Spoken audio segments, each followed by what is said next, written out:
60 seconds to comply. I think you'd better do what he says, Mr. Kenny. You have 60 seconds to comply. This is minute 56. Part man, Part machine. all pod. This minute begins in the club and ends with Bob Morton having a good time. Yeah. So just quickly, I just noticed something. I thought about it the last few times I've actually rewatched this. This is actually the only other moment in this movie where we get some nudity. But because it's in such a dark environment, it's blink and you miss. Yeah, I was just thinking this morning as I was taking my notes, I miss how the 1980s had such a casual attitude to topless women, and, it didn't even have to be an R-rated movie. There's so many PG movies I've been watching from the 80s lately, and it's just like, yep, there's a topless woman. Oh, okay, sweet.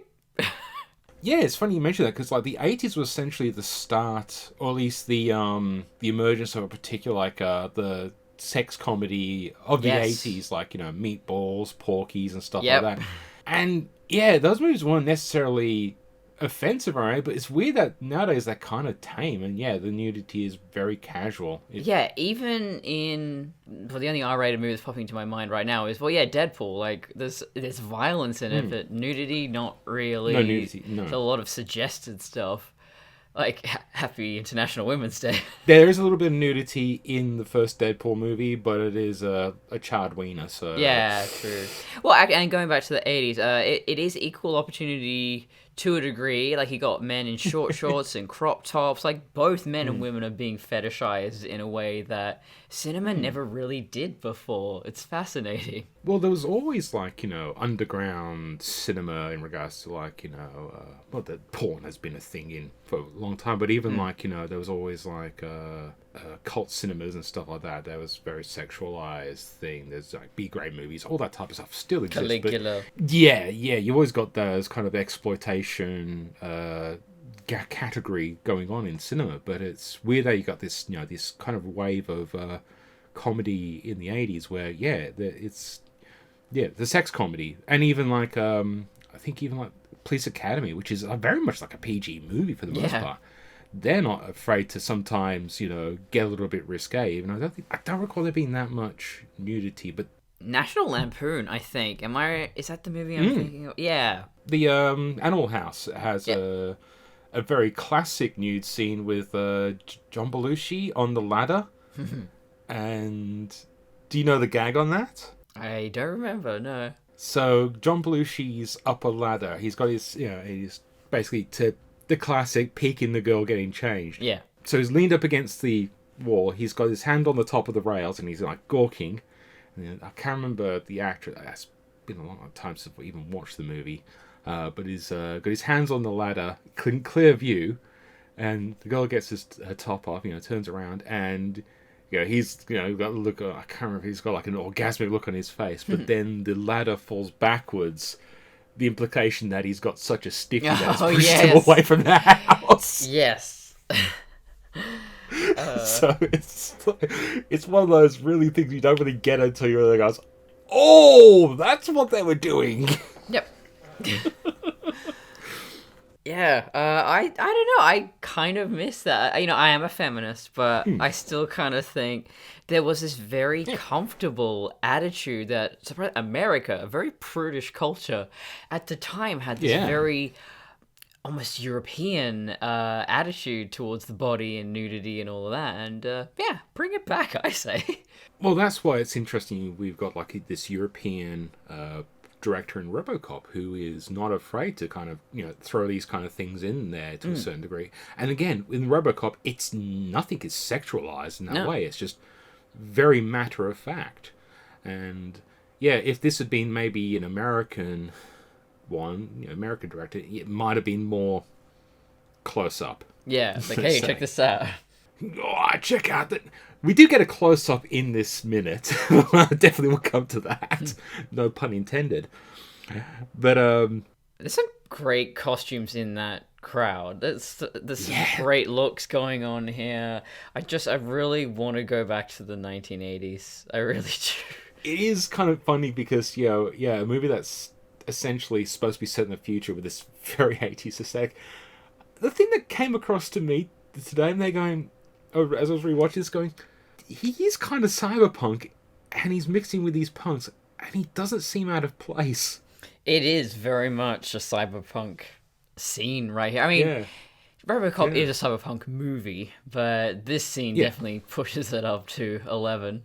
Oh yeah, I think if they actually had more like 80s fashions, like the big hair, broad shoulders, the glitzy kind of 80s, mid 80s aesthetic, like the neon stuff, like, but going with punk actually really does aid the aesthetic in this particular shot. It kind of makes it look a little bit more 90s than 80s to me. It kind of gives this more timeless, out of time look, I suppose. Yes. Anachronistic, yes. Yes, no, I completely agree. You know, the punk never went away to a degree. Like maybe some of the aesthetic sounds like kind of if you want. It just changed. Yeah, you got like goth, emo styles, aesthetics, and we've kind of seen a push back to more punkish kind of attitudes and attire. But it's you probably know more about the fashion side of it than I do. It's a real mix. I mean, like those tinsel wigs. I'm seeing some of the women wearing, and their outfits. They're a little bit more on the early '80s, '70s side, and then the punks unintentionally look like that kind of '90s look. I mean, there's this woman here with like this kind of blonde flat top. Reminds me of '90s Superboy with the round glasses and stuff. It's just, whoever did the costumes had a good time. Yeah, where is she? She is early in this minute. Yeah, I love like the spiky dudes, the big hair. There's definitely some 80s to it, like even like the neon, but even like it's like red lighting and stuff. She is at 13 seconds in. I don't know. She's giving me 90 Superboy vibes. Oh shit! So I just paused on a bit where there's some like this bright garish red lighting, and then this spot in the middle. It's about 11 seconds in. There's just this patch of mottled green in the mid-ground. My brain immediately went to the Joel Schumacher Batman aesthetic. Yeah, scared a bit that way. I keep noticing more, like, so there's a woman with peacock feathers in her hair, and it's wild. You almost get the impression that the producers just went, open call, we want you to turn up in the most weirdest thing possible, or your regular Saturday night. Yeah, I wonder, because there's so much variety. There's no cohesion, and I think I don't know, maybe the costume designer did dress all these people, but I kind of feel like there is a sense of improvisation going on here. Here's an interesting thing. I only just spotted this as I was scrolling through while we're talking, just I wanted to see some of the outfits.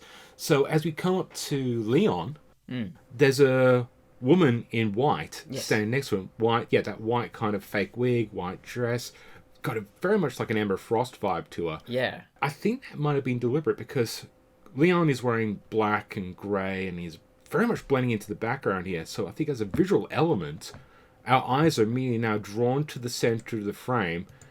And so while we're seeing the arrest Leon Lash, arrest mode suspect Nash Leon, I think that's one of those things where they might have just thought, hang on, we need a visual cue to guide the viewer's eyes. Neon Lash is my my Synthwave name.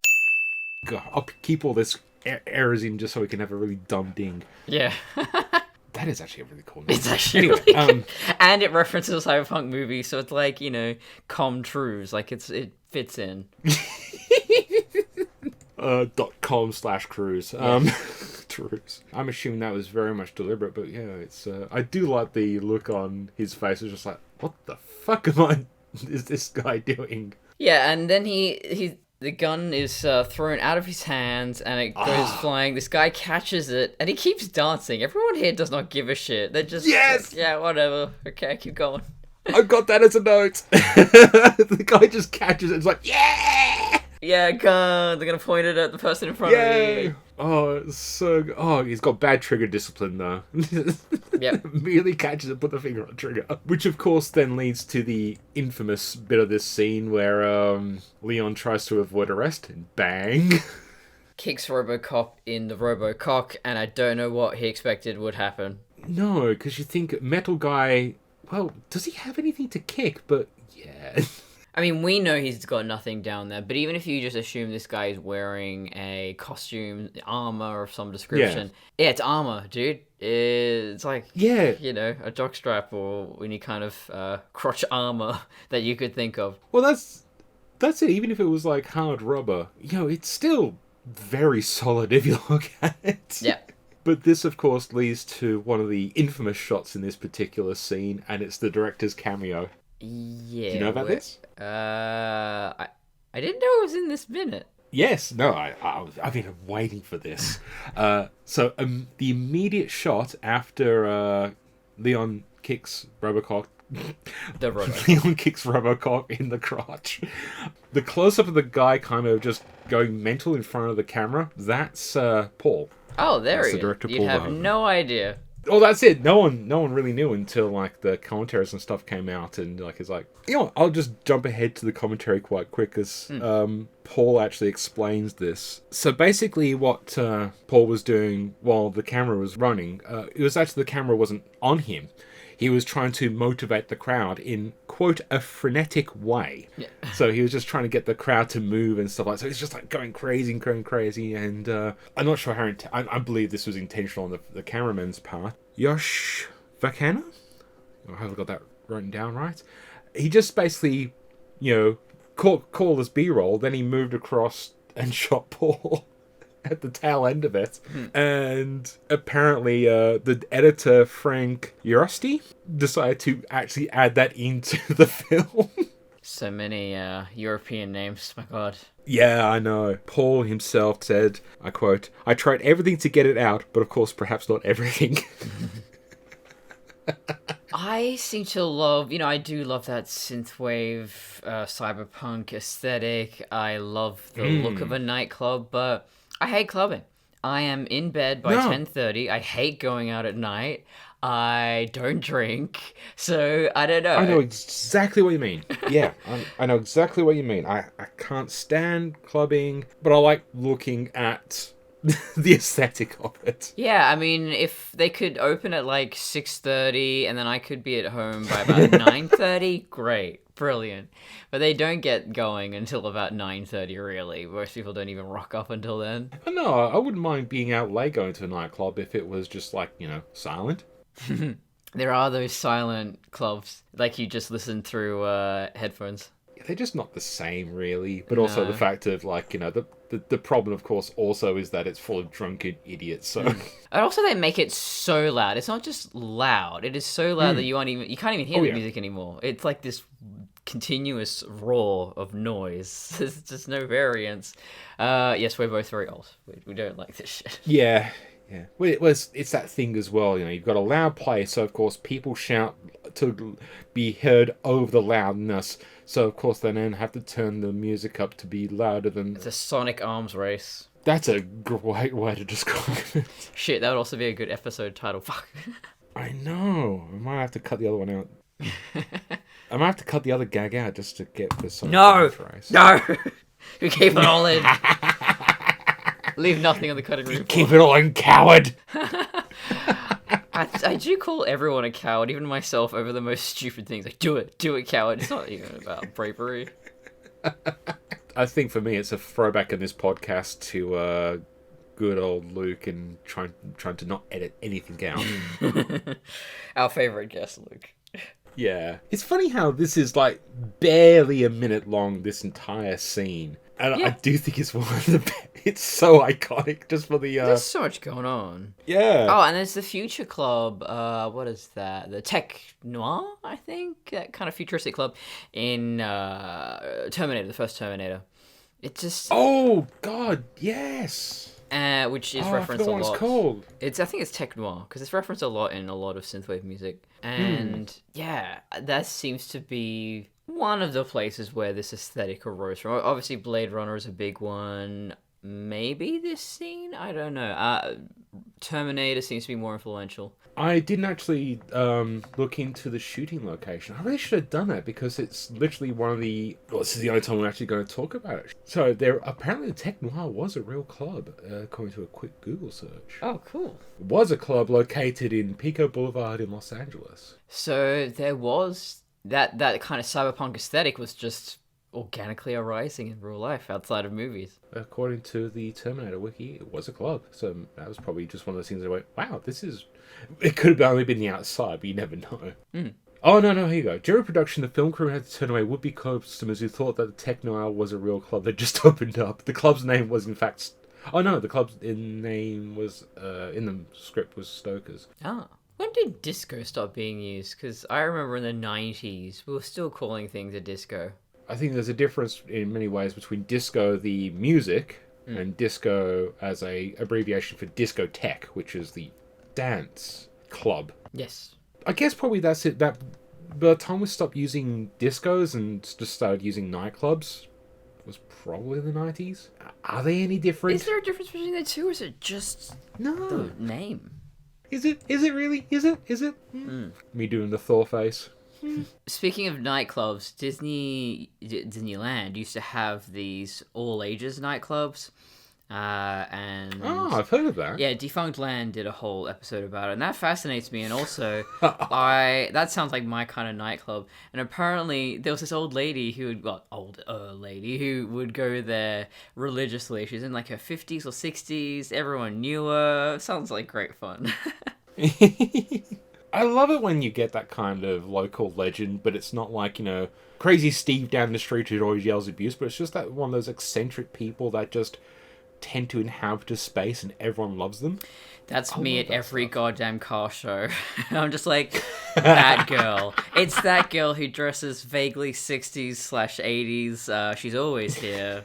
Always filling up our cars. Yep. Please do not molest the cars. So I have found a... Can't stop, won't stop. I have found a RoboCop location for it. I don't mind sharing the address, because the information is just the nightclub. The address is 703 McKinney Avenue, Dallas, Texas, because the nightclub has been torn down now. Great shame. That's the only information I've been able to glean. It was a nightclub. No name was given, but it's not there anymore. I wonder if there is any sort of choice behind picking a nightclub that descends down. There's a flight of stairs. It's sort of this sense of hellishness, descending down, and the lights are all red. And I wonder if that was a deliberate look that they were going for. I can't believe I didn't think about that, because yes, there is a lot of Christian overtones to this particular movie. There's a big skull on the I think it's projected on the screen there. So yeah, there is hellish imagery, and I mean, RoboCop is supposed to be Jesus, so yeah, maybe we can read some analogy in here. But I would say the analogy fails though, because it's not analogous to RoboCop's journey. He's not descending hell for... Yeah, I think that skull's actually animated now. I'm looking at it. Or at least, the projection's probably moving. But RoboCop himself is not descending into hell metaphorically. In the movie, he's just going into hell to retrieve the thing, but it's not like it's a journey. It's not like he's staying in hell. He's not... it's not Poe's journey. It's just... It's good imagery, but... This is a Ridley Scott choice, where Ridley Scott fills his movies with visuals on a theme. He plays with these visual ideas. They're kind of all relevant to his overall concept, his core concept, but is he actually saying anything with them? Maybe not, but it looked cool. That's his mentality, I suppose you could say. Yeah, I guess there's... Well, okay, so this entire scene is not in the script or the book. So this is obviously something they've come up with during production, which I think is actually a really good, important step to, just how does RoboCop find Boudica? Well, he gets one of his goons and gets the information from them. It's relatively simple. So this is probably why is that they decide to add a bit more of that visual element to it. It's just that thing where... it adds to the flavour. I don't think it's metaphorically as important, but yeah, the visuals are definitely there. Yeah. But yeah, it doesn't feel thematically tied. RoboCop's downfall is not until a few minutes... Well, not for a few minutes later, but it's not for at least, 10 minutes later, the actual metaphorical downfall of RoboCop is when he confronts Dick Jones. That also has dissent. That is very metaphorical, very literal, and really does play into the idea of the descent of the hero. This one, while visually having that, doesn't have the same metaphorical edge. Yeah. Great for pointing it out, though. Yeah, I didn't. Yeah, well, you watch 1 minute over and over, and you start to notice things. Yeah, I guess that's why I didn't think about it. this has the vibe of like a final boss confrontation, and yet no, this is just this intermittent step to get to the final boss. Well, it's not even a mini boss battle because he just kind of owns him in 5 seconds. Yep. I kind of like that. Yeah. It's not this prolonged fight. It's just this thing of like, at this point, this is RoboCop at his peak. He is just going to kick ass and chew bubblegum, but of course he can't chew bubblegum because he really doesn't have, you know, a digestive system to do that. Yes. Could be dangerous. Yeah, it might gum up his... oh my god. It might gum up his internal works just like the Vision. Yes, yes. So, how did we get there? My gosh. We didn't mean to get there, but we did. Well, at least it wasn't like I'm trying to figure out if Data ever chewed gum on Star Trek or not. Well, shit. It's exactly what I was hoping to spare you from. He definitely did to fit in with human beings. Yeah, just because I really wanted to push that ding in there because we haven't had one in a while. Yeah. Hey. I gotta watch more Star Trek. I think that's my problem. I'm not watching enough Star Trek to have it on my mind to make the references. No, but that's the problem. Is I keep trying to find, you know, actors or something to get into it. It's just being difficult because I'm looking through IMDb and it's like, no, that's not Star Trek. He's not Star Trek. They're not Star Trek. Damn it! One thing I do love about this is that, yeah, the crowd do not give a shit. No, like, they're all high on coke. They're just like, hey, this is fun. oh, we're getting into some heavy coke minutes for the next, for the next 20 minutes. Welcome to the 1980s. But yeah, I like that. Like, RoboCop turns up, crowd aren't giving him shit. They're just like, yep, we're just having a good time. Yep, there's a guy in a metal suit. Yep. He goes and busts someone. Yep, we don't care. Like, if this was like another film, you know, RoboCop busting the guys, you know, grabbing him and all that type of stuff. You know, you'd hear the record scratch and everyone turn and it would be the big battle scene or something like that. But no, just keep going. It's very, very subversive. I like that. I'm kind of a bit tired of the whole Western thing of like, you know, the record scratch, everything drops, and that kind of gag is just a bit overplayed. Yeah, but then again, Westerns, what you expect. So, do we have to talk about gaslighting RoboCop? Oh, jeez. Alex, how do you feel? I feel fine, Dr. Norton. This minute begins with Tom Pope shrugging and ends with Murphy's dopamine being flatlined chemically. My remark on this, we're definitely going to discuss, but my one remark is, geez, maybe doing this first would have been the smart idea. Yeah, I don't understand why they thought, hey, let's do this really experimental thing right before the entire world is going to see it. It's fucking stupid. Okay, it's going to build... this is a very common problem with script writing, shitty script writing, is, okay, we need to build tension, we need to create conflict, and this is something that's just so obviously telegraphed. It is so... Oh, yeah. We're creating the conflict before it actually makes... it goes against character motivation or what we've established about these characters.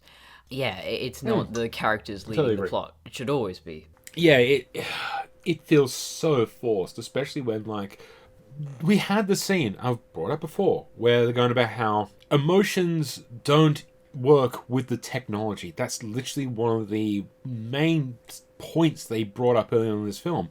So yeah, this whole thing of where they're like, you know, oh yeah, we're just going to let Murphy have his emotions.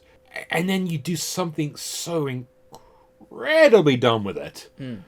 It's like, oh man, just fucking what? Why? Yeah, and I think this could have been a really... that's the recurring sentence in these reviews. Yes. I think this scene could have been something where, again, so in the original, you know, you have those interview scenes where the RoboCop visits the school, and you see how emotionless he is and all of that.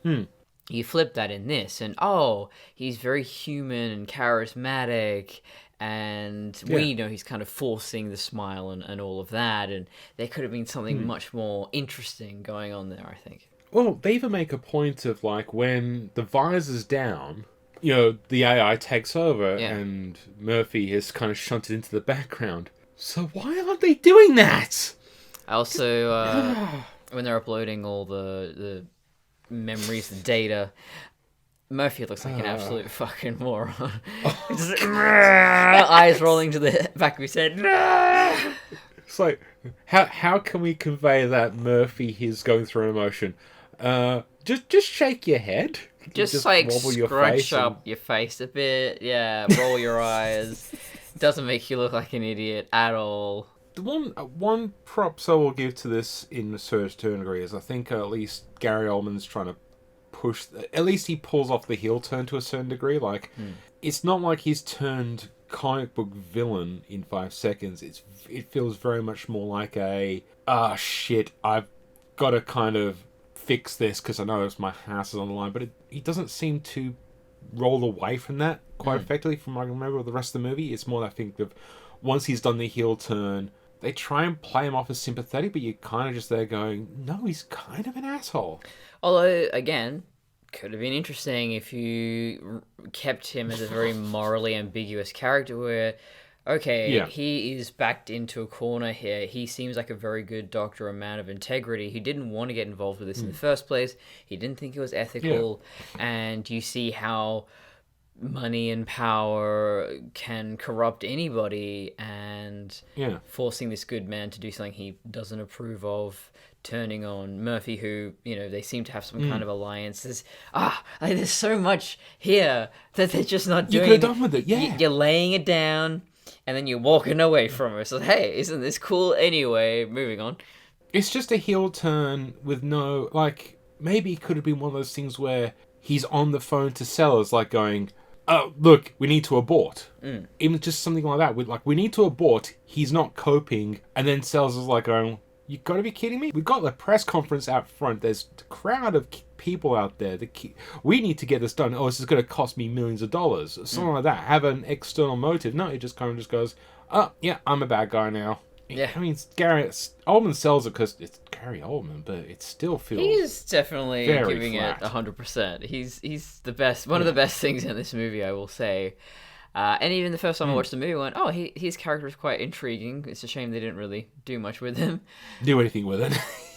Because we never really... I mean, Dr. Tyler sort of had that role, but yeah, you know, what kind of person gets involved in a project like this? How do they feel about it? Professionally and personally, there's a lot that you can do with that character. Yeah, of a movie that with so many drop balls, this is honestly one of the reasons as I said, like, by the time I reached this point when I first watched it, I was already kind of like noped out of this film. This particular scene is one of the reasons I was just like, oh, this is just not going to improve. It feels like, you know, I've been watching a lot of Stephen King adaptations. Stephen King books are incredibly long, and a lot of the film adaptations feel quite truncated. The ones that want to stay faithful to the book often end up feeling like they're just kind of giving you the cliff notes. So the one I watched most recently was The Dead Zone, and that's a really difficult one to adapt. I've mentioned that in previous episodes. And that's what this feels like. This RoboCop is not adapting anything really.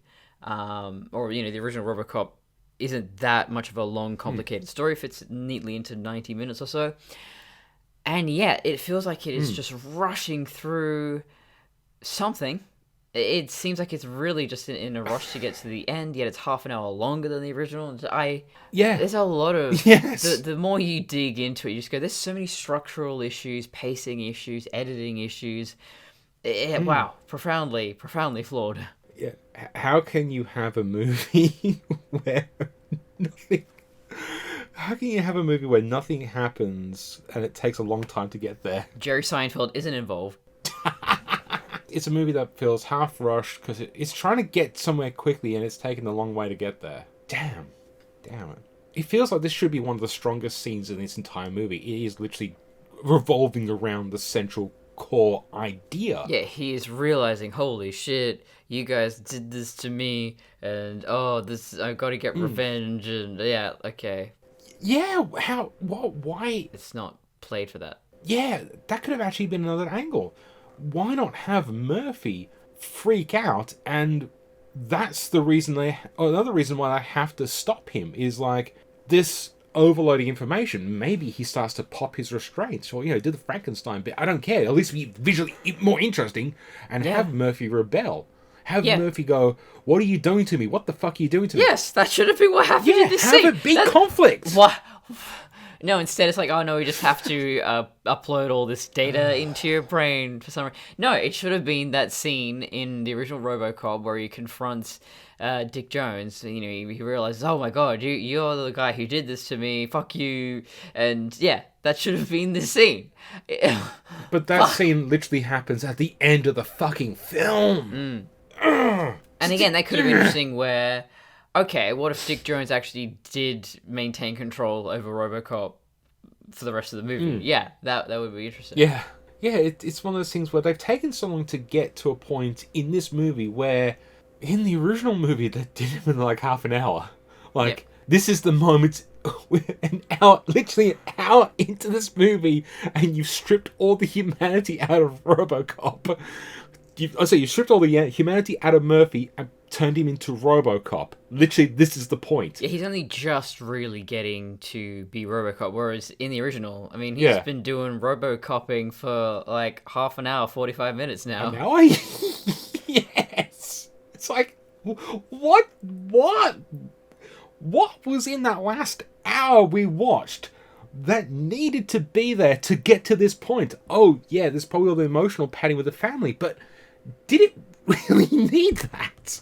Yeah, I mean, if they had actually done something with the whole family plot that felt worthwhile, yeah, maybe I could give it a pass and go, okay, well, they're doing something different here. They're not. Yeah. Like, it didn't help that even the interactions between Murphy and his own family before he turned into a robot felt bland and flat. Robotic. Yeah. That could have been a thing that might have fitted this. Where did Murphy end and RoboCop begin? Because they're essentially functionally the same thing. Yes. Just son of a... I think that's what ultimately is very frustrating. We've brought this up several times, is that there's things in this movie that could have been just done competently. Yeah. Bring some emotion into it, but instead it just feels so flat. I understand that a company, a studio, wants to profit from a recognized intellectual property. And if they do truly believe that they basically print money, it's guaranteed money, these sorts of reboots, remakes, if you will, why not let someone do something weird with it? Because you've already sold tickets on the name alone, right? So the product actually doesn't matter. It clearly doesn't matter. Yeah. Because look at what you've made. It clearly doesn't matter if it's quality or not. So why not let people do weird shit? Which is why I'm all in favor of like say Blomkamp's efforts to rejuvenate some franchises. Of course, they've ultimately pretty much all fallen flat as far as I know. Like Alien 5 didn't happen. Blomkamp. RoboCop. Yeah. What did I say? Blomkamp. I'm like, who's that? I don't. And I was Googling. I'm going to say Blomkamp, sorry. That's why I'm interested in Neil Blomkamp's ideas for, just... I do like the idea of just going, let's just ignore some of these fucking really terrible sequels and just go straight to this. This is why I like Terminator Dark Fate, is because, this idea of, we can just ignore all this other junk. And let's face it, a lot of those Terminator sequels are just junk. Yep. And just cut to the chase, reboot it at this point here, and do something new and interesting with it. Or at least try and continue the story in an organic way that suits the themes of the original movies. And that's why I was disappointed we're not going to get the Alien sequel, and I don't think he's involved with RoboCop Returns anymore, so... I'm also forever upset that we aren't getting 21 Jump Street Men in Black as a crossover. Breaks my heart. I'm not sure how I feel about that, but I would love to have seen it, though. They were trying to get it done for 5 years. They were trying to do it in 2019. They were like, no, this is not going on. And then they made that shitty Chris Hemsworth one, which is utterly forgettable. And I forgot about it until right now. I like Men in Black International because, to me, Men in Black should have been a, what's the word? It shouldn't just have been Will Smith and Tommy Lee Jones. It should have been... Franchise. Different agents each time. It should have been a franchise things, and I think that's what I liked about it. Have returning characters, but just keep pushing the story along with a different... Just take a different angle. That's what I liked about International. Was it a great film? Nah, it was just a dumb popcorn film. I enjoyed it. It's not a movie I was gonna, go, wow, this is the fucking best film ever. But it's like Tessa Thompson and Hemsworth had great chemistry. It was a fun film, but it's not something you're gonna hang a sequel over. No. Which is the other problem with modern day Hollywood. But yeah, again, they just go for these very safe, bland things. And now I'm starting to question, well, why does it have to be? Because, again, you are selling those tickets based on the name. People are going to go check it out no matter what. So do something weird, interesting. I feel like you can, especially now that things are a bit more niche. So even Marvel, this is the biggest studio in the world right now. They're doing a lot of smaller niche things, and those are still way more successful than, 90% of the other things being made by anybody else in the world right now. Well, it's funny because Iron Man was considered to be a niche project, and it became one of the biggest things ever. Yeah, again, you never know what's going to take off, and that's why I love the 80s so much. Is there were very few sequels. Yeah, sequels had a bad reputation. Remakes were something totally different from the original. So The Thing has nothing to do with The Thing from outer space. There's plenty of other examples, but yeah.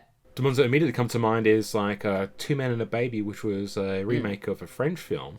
Yeah. Became one of the biggest comedies in America, and in many ways it was completely different to the French version. The other one that comes to mind is Dirty Rotten Scoundrels, which was a remake of a flop of a David Niven film, and they just took it in a new direction, breathed some life into it, and it was a huge hit. Yeah. Remake failed projects, as that's what I keep saying. Yes. Yep. I'll still talk about my dream Demon Siege movie. Please, someone give me money. I just want a DeLorean to go back to the 1980s. I didn't live through it the first time. I hate the 21st century. It's shit. It's terrible. It's funny you bring up the Back to the Future, because say about there's no sequels. There were sequels. In fact, the sad thing is there was a lot of sequels in the 80s, but there was also a lot of properties that spawned sequels in the 80s. That's the other different thing. But one of the great things about Back to the Future was that so they had movies planned. Yeah. I'm not sure how much they were going, we're definitely going to make 3 movies back in 1984. Sorry, 84, because they made it released in 85. Yeah. But when it came to actually getting the sequels made, they went, we're only going to make 2 of them. We're going to make them back to back. This is a story. That's it. And you can feel it. It definitely feels like the first 2 movies are a cohesive story. The third one's like, what if we set it in the Wild West? Okay. The funny thing is that they made them both at the same time, so they definitely had the lead in and everything else. It was one of the very first back-to-back productions in God knows how long. And yeah, the idea was they're going to set one movie in the future, one movie in the past. Like, not just the past, 30 years, but 100 years in the past kind of thing. So they tried to have a different tonality. And I think that was what worked for Back to the Future, was this idea of, we've got this time-traveling franchise, we're just going to do these small movies, and they're just going to be brilliant, and we're not just going to keep mining it. They kept mining it through cartoons and other stuff, but the actual movies by themselves are just this lovely little pocket. And, yes. And Bob Kane and... I think Zemeckis is holding on to the rights. I can't believe I said Bob Kane, but Bob Gale and Robert Zemeckis are basically just going, no, we own the rights to this, and we're not making sequels. Screw you. Good. Yeah. But yeah, I mean, look, I love the internet, and I can make podcasts and people listen to me and stuff, but I don't know. Would I give that up to just go back to the 80s when things were nicer? I don't know. No, that's okay. You just go back to the 80s and invent the podcast there. Ah, true. You release them on singles. Yeah, I just stand on a street corner, distribute my podcast for movies that don't exist yet. Oh, no. Okay, so I can do my Blade Runner one. I can do I can half of my Blade Runner, and I can do Christine by minute. There you go. Fine. tear fabric in the time and space just so you can invent the by-minute podcast. Isn't that the stupidest? I think if people really did time travel, they would just kind of settle down wherever they land, and then they continue on with whatever they were doing with their lives in the time they came from. So I would just go back to doing the same friggin' podcast. Doesn't matter if no one can hear me and I have to record it on a cassette tape. It's either that or they go 2 weeks from now and go, okay, so what are those lotto numbers again? Yep. I don't think anyone with the ability of time travel will actually do anything disruptive, but I think there will be a ton of abuse. Yes. No one's going to go back in time and assassinate Hitler, but they definitely might go back in time and just, steal his, I was going to say his underwear, but I'm trying to think of something else. They might just, steal the plans for the Normandy invasion or something like that from, they disrupt him in different ways because, you kind of have to. This is why I like alternate timeline theory, the thing of, especially in time travel. Just to leave him stranded without toilet paper every single time. Every single, he has there's a toilet roll next to the toilet, but no, every single time you just take that. And he's in a rush, and he doesn't look, and stranded every time. How can you futz around with the timeline without destroying the timeline, which means you get the timeline power? Because Grand Theft Auto paradox. Yeah. If you disrupt the timeline before you get the time to try and power, yeah, you're gonna get that. I subscribe to the idea of the many worlds theory, so, Yes. branching timeline. So if Hitler was late to a meeting because I left him stranded in the toilet, and, that branches off into a different timeline. So the timeline I came from always will exist, but now I've made a new one. Well, this is the Back to the Future theory is what happened to Marty's original timeline? Did he just simply disappear?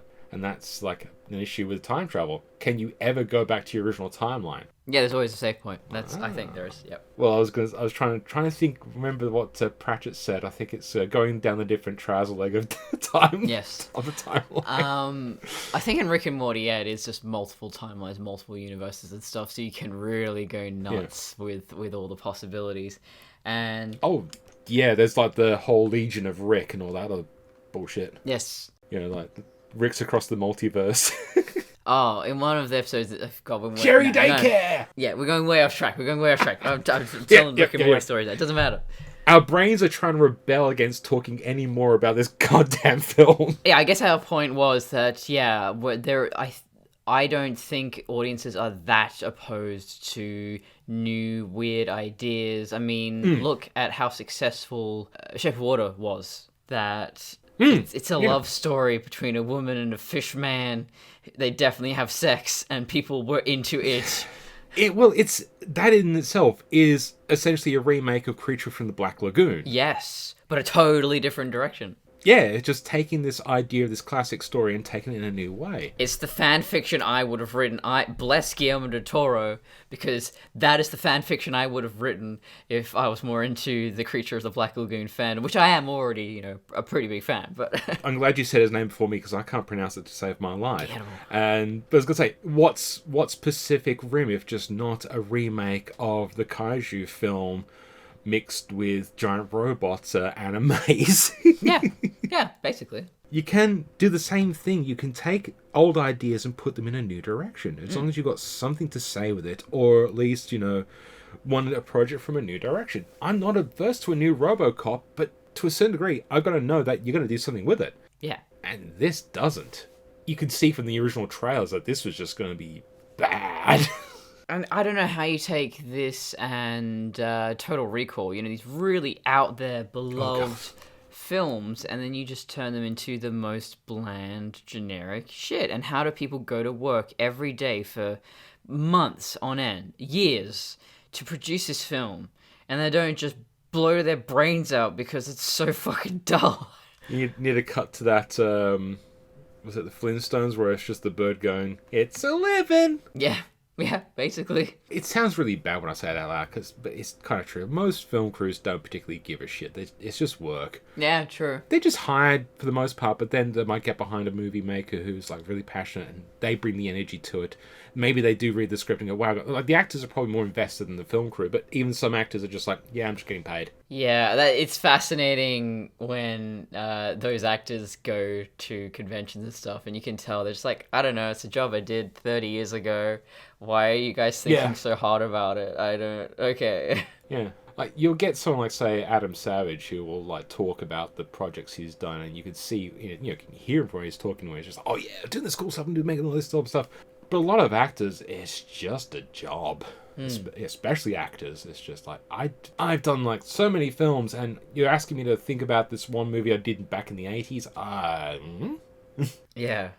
That is fascinating, though, just the way people respond to stories. And I do think some actors, they see it as just something that kills a few hours as well, I feel like. Because my mum, so there's a series of my mum came up with an idea for a TV series, which ended up being almost exactly identical to a TV series that came out a little while after that called Why Women Kill. It's really, really, really good.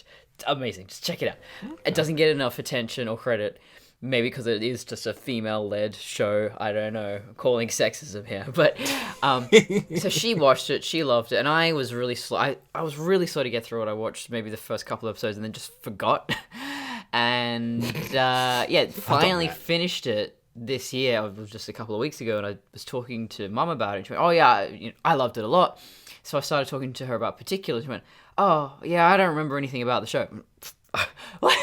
It wasn't that long ago. It was about a year or two ago. But yeah, for a lot of people, they will just watch something. Oh, I'm super addicted to this. Oh, I binge watched it and then never think about it again. It's weird how our brains interact with. Some people just like get hyper focused, hyper fixated, and some people just like, yeah, I just watched it. Yeah, whereas I genuinely miss some characters as if we went to school camp together or something. It's just like, oh man, Knight Rider. Oh, I miss Kit. You look like crap. Fuck you, Kit! Oh, I've got to watch an episode again because I got to fill the hole in my heart. That Trans Am sized hole in my heart. That's a pretty big hole to be put. It's a lot, yeah. I got a big heart, though, So does Kit. Yeah. Let's face it. A big electronic heart. He's very cute. Maybe that's what his central processing unit, the, what's it called? The master... Oh, God. The thing they invented was basically a CPU. The master chip? Oh. Whatever it's called. Alpha circuit? The thing they talk about... Alpha circuit, that's it. Maybe the alpha circuit is really his heart all along. Okay, I think we've talked about... I think we're done. Yeah. I think we're done. We didn't even talk about it much. We just went on our own stupid tangents, but that's what you're here for. Well, I don't know. We're talking about robots with hearts, and we're talking about a robot that lost his heart. If only I had a heart. Yeah. That was a fucking stretch. Anyway, so why don't you tell the lovely viewers where they can find you? You can find me at Travian Designs and patreon.com/Travian Designs. The first episode of Christine by Minute is available for free, and I'm not sure where I'm slotting that into the tier structure right now. So keep an eye on that, and look at the Greatest Regeneration on Instagram. That's where I revisit the 1980s the only way that is physically, scientifically possible at the moment. And I go through each month of 1981 presently, and then next year will be 1982, of course. Yeah, and you can check me out at Helios Photos and Fandom Crossing, and I'm starting to see the end of this tunnel that is called Photography at TAFE, so I might start be able to doing some more Kung Pao in the near future. That's a big might. Is this you're only doing 1 year, or is it the whole, I'm going to apply for the advanced diploma next year, so,